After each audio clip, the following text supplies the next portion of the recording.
संजय महाभारत में एक ऐसा पात्र है जिन्होंने युद्ध की विभीषिका और उसके नैतिक पहलुओं को अत्यंत सूक्ष्मता से देखा और समझा। संजय धृतराष्ट्र के अत्यंत वफादार सेवक थे। उन्हें युद्ध के मैदान की हर घटना की जानकारी देने का महत्वपूर्ण कार्य सौंपा गया था।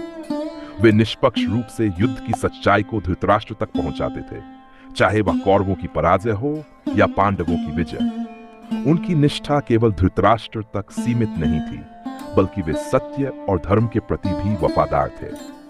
दिव्य दृष्टि और इसका महत्व। महर्षि वेदव्यास द्वारा प्राप्त दिव्य दृष्टि के कारण संजय युद्ध के हर पल को देखने और समझने में सक्षम थे।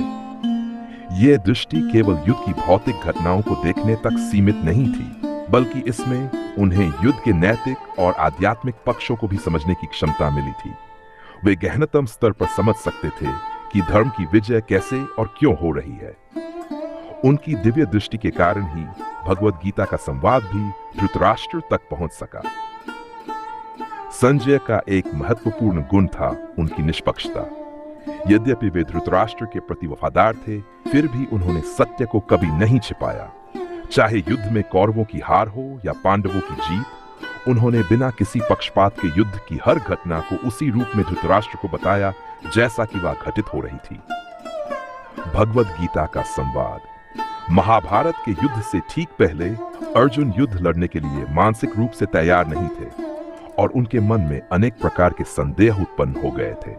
इस समय भगवान श्री कृष्ण ने अर्जुन को कर्म, धर्म और मोक्ष के गहन सिद्धांत समझाए, जिसे हम भगवद गीता के रूप में जानते हैं। संजय ने इस पूरे संवाद को अपनी दिव्य दृष्टि के माध्यम से देखा और धृतराष्ट्र को सुनाया।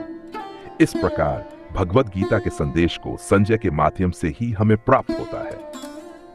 बाय संजय की भूमिका का महत्व। संजय की भूमिका केवल धृतराष्ट्र को युद्ध की घटनाओं की जानकारी देने तक सीमित नहीं थी। उन्होंने धृतराष्ट्र के भीतर उत्पन्न हो रहे नैतिक और भावनात्मक द्वंद्वों को भी समझाया। धृतराष्ट्र कई बार अपने पुत्रों के प्रति अंधध प्रेम में फंस जाते थे, लेकिन संजय उन्हें यथार्थ स्थिति से अवगत कराते थे। उनका उद्देश्य धृतराष्ट्र को केवल घटनाओं की जानकारी देना नहीं था, बल्कि उन्हें यह भी समझाना था कि धर्म की विजय सुनिश्चित है और अधर्म का नाश होगा। 6. आखिरी संवाद और परिणाम। महाभारत युद्ध के अंत में जब संजय ने धृतराष्ट्र को बताया कि उनके सभी पुत्र युद्ध में मारे जा चुके हैं, तब धृतराष्ट्र ने गहरे दुख और निराशा का अनुभव किया। संजय ने युद्ध की इस भयावहता को भी पूरी निष्ठा के साथ धृतराष्ट्र तक पहुंचाया। उन्होंने ये भी समझाया कि यह युद्ध धर्म और अधर्म के बीच का युद्ध था, जिसमें अधर्म की पराजय निश्चित थी। संजय का जीवन का दृष्टिकोण। संजय का दृष्टिकोण केवल युद्ध तक सीमित नहीं था। उन्होंने महाभारत के युद्ध को एक बड़ी नैतिक शिक्षा के रूप में देखा। उनके अनुसार हर व्यक्ति को अपने कर्मों का फल अवश्य मिलता है। चाहे वह राजा हो या साधारण व्यक्ति, धर्म का पालन करना सभी के लिए आवश्यक है, और जो भी अधर्म के मार्ग पर चलता है उसका विनाश सुनिश्चित है। संजय का चरित्र महाभारत में नैतिकता, सत्य और धर्म के प्रतीक के रूप में देखा जाता है। उन्होंने युद्ध के परिणामों को न केवल बाहरी दृष्टि से देखा, बल्कि उसके नैतिक और आध्यात्मिक पक्षों को भी गहराई से समझा।